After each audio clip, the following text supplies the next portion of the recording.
I have, over the years, have been a fan of the books Chicken Soup for the Soul.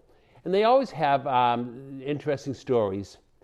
And many of the stories involve people who just happen to, by coincidence, to run into each other or to somehow be a part of a person's life in a way they don't expect.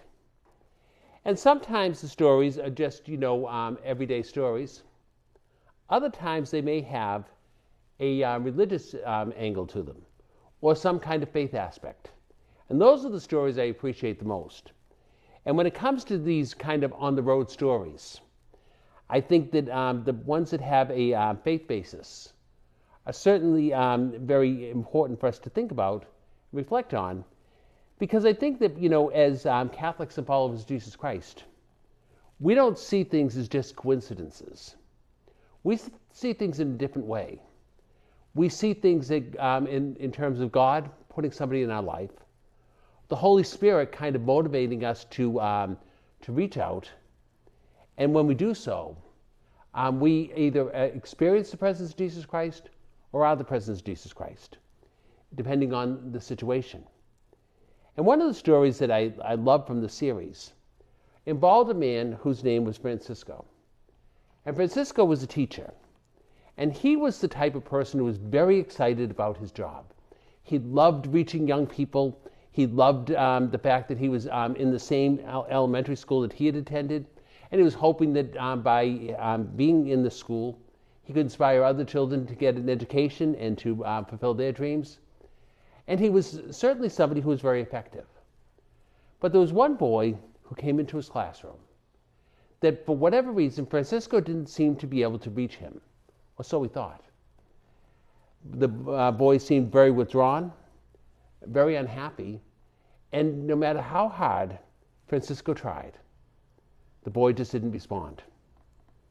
Well, when it came to parent-teacher night, he ended up learning a bit about why this boy seemed to be so unhappy.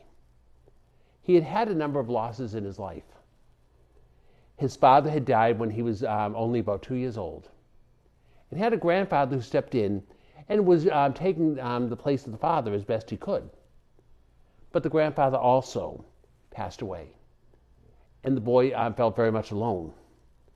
But what made matters worse is the mother had been diagnosed with a very serious illness. And her prognosis was not good. So she told all these things to Francisco. And that made him all the more determined. He was going to give him special attention. Especially when the mother said something to him. She said, "I hope that God puts somebody in his path that'll be able to reach him." So Francisco was certain that he was the one that God was putting in this boy's path. So again, he tried to reach out to him.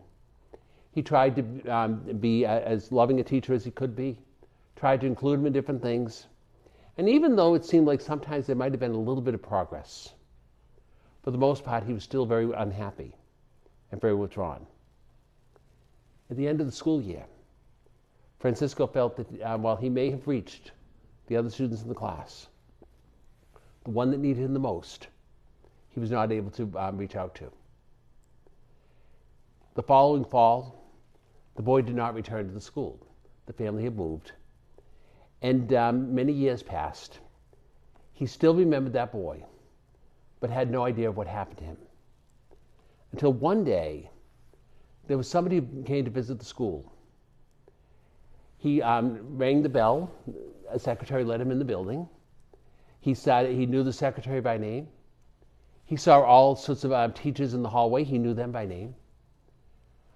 But nobody seemed to know who he was. This being a small community, they were kind of scratching their heads. Who could this be? Then Francisco, who was now the principal, came out. And the young man who was visiting started asking if he remembered who he was.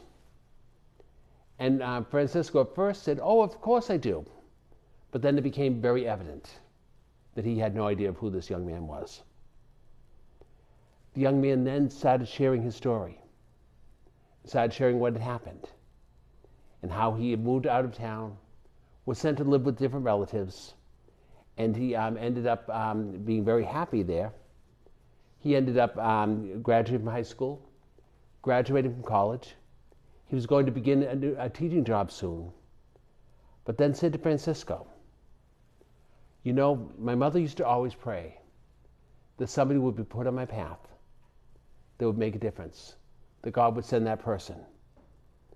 I just want you to know that at the worst time of my life, God put you on my path, and it made all the difference."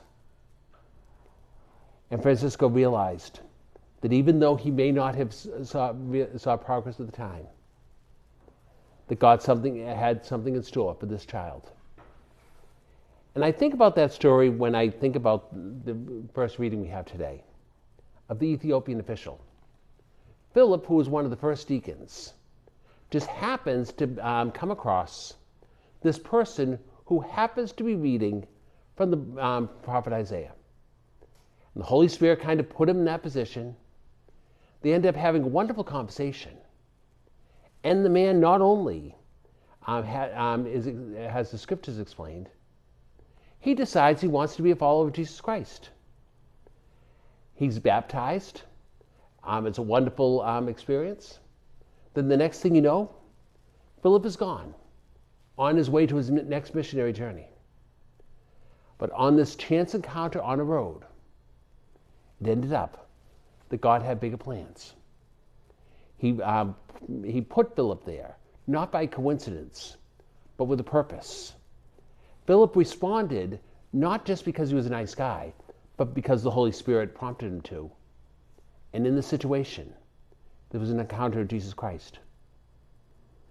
And I think it reminds us, whether we're the ones that the Lord is putting on a path, so to speak, or whether we're the ones who happen to be on the path, to be open to the ways the Holy Spirit can work.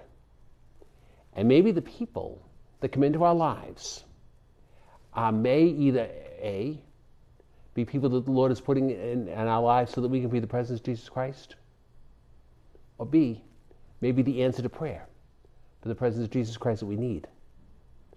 But I think this wonderful story from Acts of the Apostles reminds us of that truth.